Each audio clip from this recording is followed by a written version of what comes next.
In today's video, I'm going to teach you how to create new records. We'll walk through creating a new account in Salesforce. And the same approach works for leads and contacts as well. To begin, log into your Salesforce account using your usual credentials. Once you're on the home page, open the app launcher, the grid icon in the top left.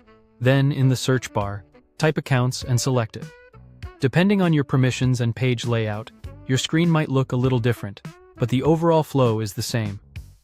Although I'm showing accounts, the exact process applies to leads and contacts. In Salesforce, a record is a single row of information in an object.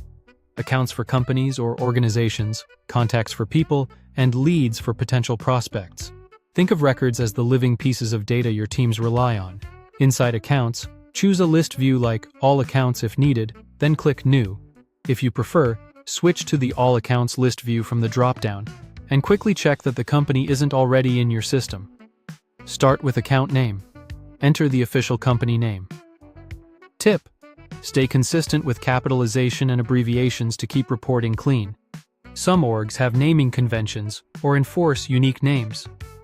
Next, add the website. Include the full URL. If the company doesn't have a site, leave this blank or follow your team's placeholder format. Salesforce often recognizes common formats, but keeping it complete helps with quick navigation and integrations. Enter the phone number for the main line. Include a country code if your org is international, and leave out personal numbers. This should be the public business contact. Now fill in the address section. Begin with Billing Street, then add the city, state, or province, and country if those fields are available in your page layout. Finally, type the postal code. Accurate addresses power territory assignments, mapping, and clean mailings, so copy directly from the company site when possible.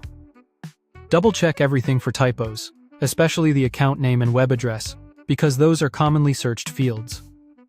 If your organization uses required fields, you'll see alerts asking you to complete anything missing. When you're happy with the details, click Save.